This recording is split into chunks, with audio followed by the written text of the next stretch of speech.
Minister, I might just ask you some questions about shooting range management in the state. In this state, frankly, shooting range management is a mess. It seems that it is run very unprofessionally, and there seems to be a culture of victimisation of clubs by the Firearms Registry. Would you agree with this? Well, this is news to me. I'm unaware of that, but I'd be happy to speak to you about it further. Okay, well, I've got some more questions. By what compliance standards does the New South Wales Firearms Registry judge various rifle, pistol and shotgun ranges across the state? Are they based on a military standard? I'm not sure of the technicality of the response to that, so I will have to ask Mr Hudson if that's okay. I might direct that to Mr Hudson. He's the expert of all these things. Yes, you're right. I do not profess to be an expert, Mr Borsak, on firearms, but in relation to ranges, there is a criteria which they are assessed. It doesn't totally replicate the military requirements. Obviously, they are different. Some military ranges obviously authorise the use of quite high-powered weapons, which are not available to the general public. So there is a difference in the standards, but first I've heard of such criticism of the way that the ranges are managed by the Firearms Registry, and I'll certainly have a look at that. Well, Mr Hudson, you are aware, of course, and it's been going on for decades, that the military templates are what applied to ranges, regardless of how relevant they are or not. There's certainly a guide. We've certainly talked about that in the past.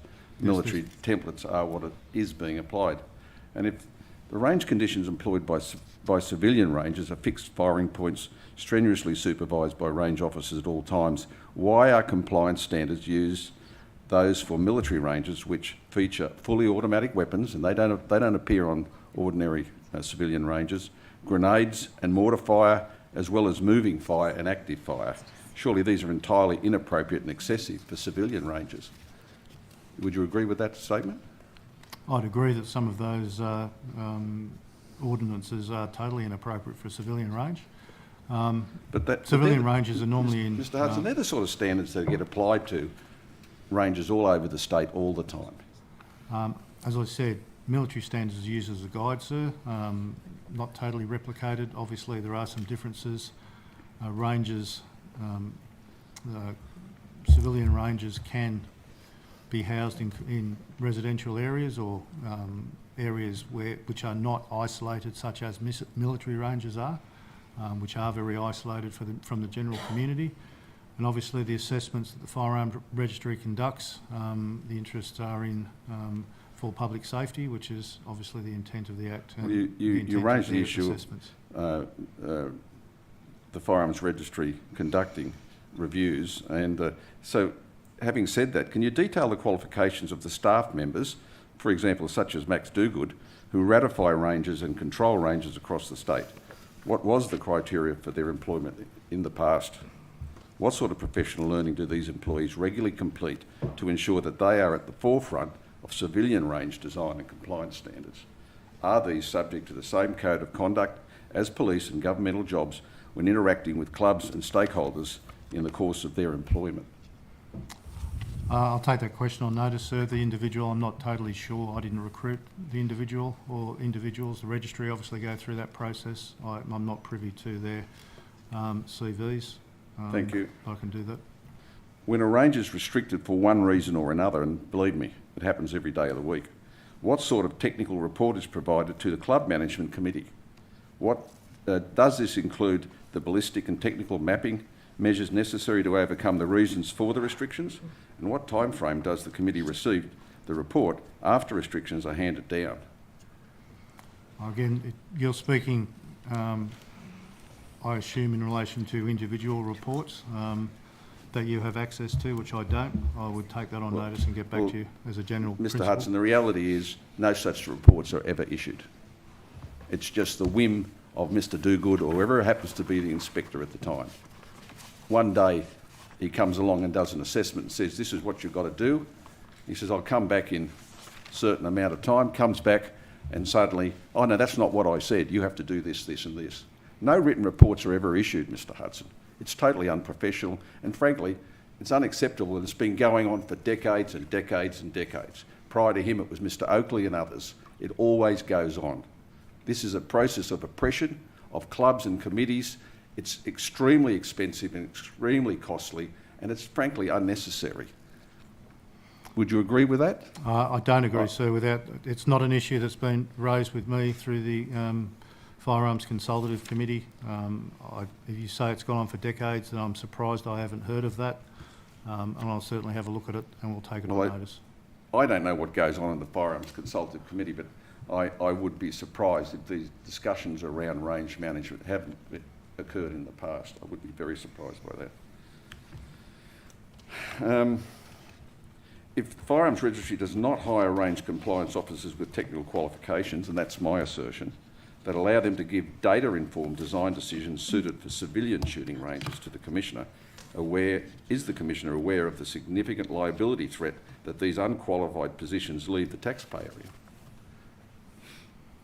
in? Commissioner, would you be aware of that? I mean, it's your delegated authority that this is being done under.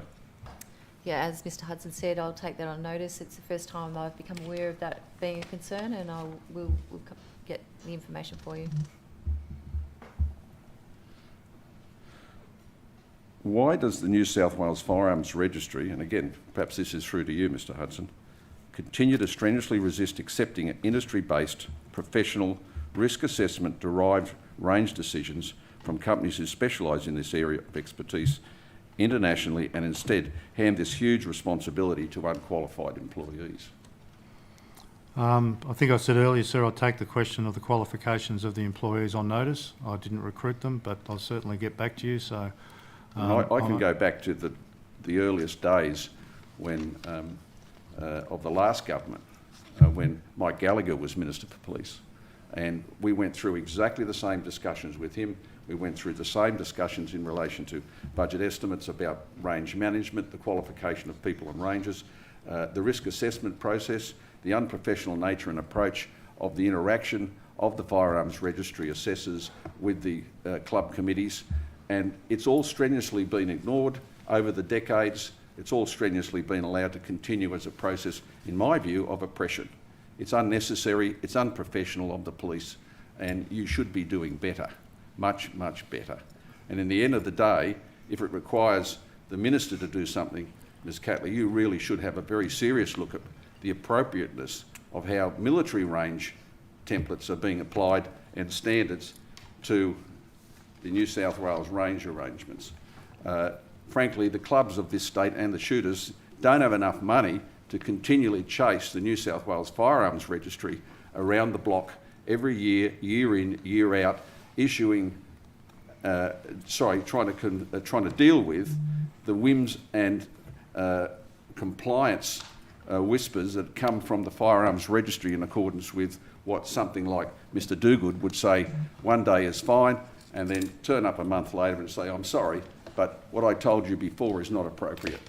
I can take, for example, the Goulburn range is still closed to centrefire shooting because purportedly a council facility. You shake your head. Have you heard this example before? Don't know if it was Goulburn, but there was one that was the council had approved a property close to. Well, that's the one. Is it? The Goulburn one actually has, or I think it may have changed now.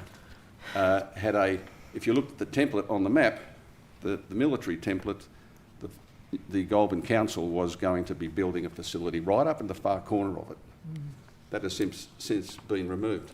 But the funny thing about it is, there's a mountain between that. There's a mountain.